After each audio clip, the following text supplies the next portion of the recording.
Au fur et à mesure des dernières années, on a pu voir à quel point le développement personnel et le bien-être étaient clés dans la vie des gens. On constate clairement une tendance. On ne cherche plus forcément à gagner toujours plus d'argent, mais on cherche au contraire à se sentir bien de manière quotidienne.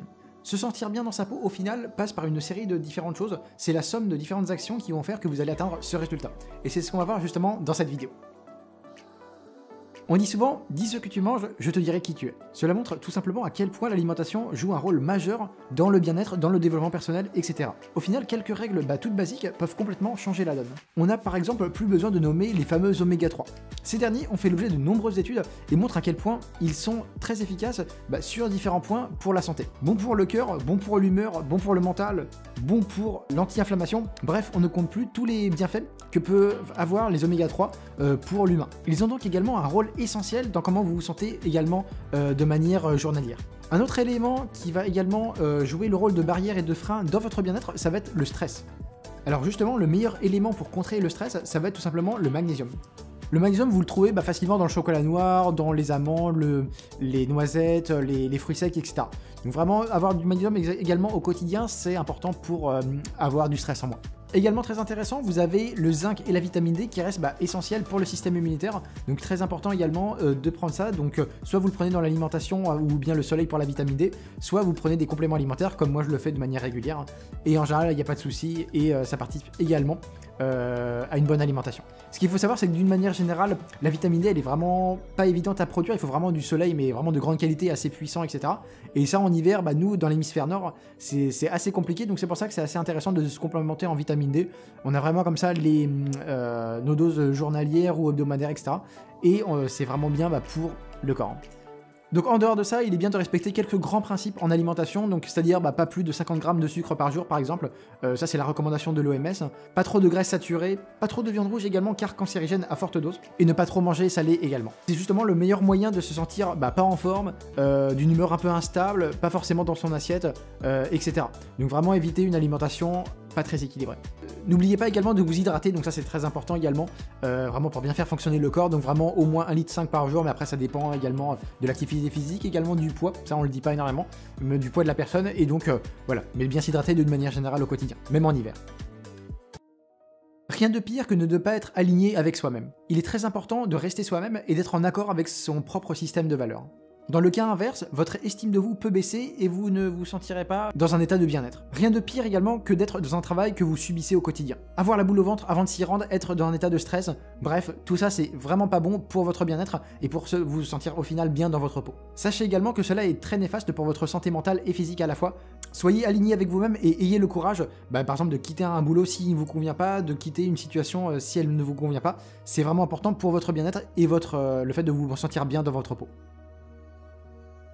Au cours de votre vie, vous allez automatiquement rencontrer des personnes qui sont pas faites pour vous, qui vous tirent absolument vers le bas, qui vous élèvent pas du tout, et vous n'allez pas être dans un état de bien-être, dans une humeur stable, et voilà, dans la bienveillance, etc.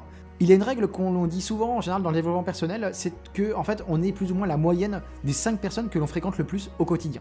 Il est donc très important au final de s'entourer de personnes qui auront un impact positif sur vous, qui vous feront sentir bien tout simplement dans votre peau, et vous allez être en accord avec ces personnes-là. Alors là, je sais que certains d'entre vous diront qu'elles sont dans un environnement plus ou moins déjà établi et qu'elles ne peuvent pas nécessairement changer très facilement d'environnement. Donc ça, c'est un truc que j'entends tout à fait. Mais au final, on a toujours le choix. Et au final, si une situation est vraiment très malsaine, si vous ne sentez pas du tout bien dans telle ou telle situation, il faut vraiment avoir le courage de sortir de là. Peu importe du coup ce que diront les personnes, vous aurez automatiquement du refus, du rejet, de la critique, mais au final, vous serez en accord avec vous-même, vous serez aligné avec vos valeurs, et donc vous vous sentirez bien, et après vous verrez que la situation vous conviendra beaucoup mieux. Donc vraiment, vraiment important d'avoir du courage et de tirer un trait sur certaines relations ou situations. Au final, vous pouvez très facilement rencontrer de nouvelles personnes en fonction de tel ou tel sujet. Par exemple, si vous avez une passion, vous pouvez aller sur des groupes Facebook, à des événements, etc. Vous réunissez autour d'une même passion, vous avez plus ou moins le même état d'esprit, et vous rencontrez de nouvelles personnes qui vous apporteront au final beaucoup plus que les anciennes personnes que vous fréquentiez déjà depuis des années. Personnellement, à l'époque, j'avais vraiment supprimé toutes les relations qui étaient vraiment néfastes pour moi, pour me concentrer sur de nouvelles relations, bien plus saines pour moi, et plus en accord avec mes valeurs, avec l'état d'esprit que j'avais, etc. On ne le répétera jamais assez, il est très important de faire une activité physique régulière. Le sport stimule l'hormone du plaisir, à savoir la dopamine. C'est pour cela qu'on a une sensation vraiment de grand plaisir après avoir pratiqué du sport de manière assez poussée. C'est au final également ce qui nous pousse à continuer, parce que tout simplement, des fois ce n'est pas forcément évident de se lever tôt, de faire un footing, ou bien d'aller à la salle de sport comme ça, qui n'est pas forcément des fois tout proche de la maison. Et donc au final, c'est vraiment cette sensation de bien-être qui nous pousse à continuer toujours le sport dans la semaine.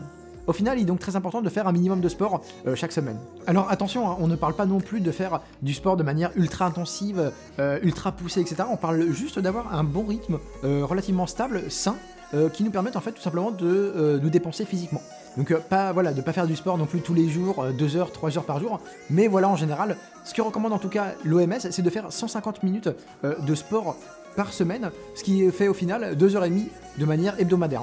Donc 2h30, bah voilà, vous pouvez faire par exemple à 5 fois 30 minutes de sport dans la semaine, ou bien voilà, vous pouvez faire 2 séances d'une heure et une dernière séance d'une demi-heure par exemple dans la semaine, et puis bah voilà, ça fait vraiment l'affaire et vous allez vraiment faire quelque chose de bon pour votre corps. En général, faire du sport 2 à 3 fois par semaine semble tout de même être le meilleur compromis, voilà, par rapport à la vie personnelle, la vie professionnelle, etc. Comme on a pu le voir dans cette vidéo, le fait de se sentir bien dans sa peau passe par une série de différentes choses, de petites actions également au quotidien à mettre en œuvre, par plusieurs choses à modifier dans sa vie, et par également une bonne hygiène de vie. Au final, pas d'excès non plus dans chaque domaine, il faut vraiment avoir quelque chose d'harmonieux, un bon équilibre à avoir, et au final c'est la meilleure manière de vous sentir bien au quotidien. N'hésitez pas en tout cas à liker la vidéo si ça vous a plu, et puis moi je vous dis à bientôt, salut!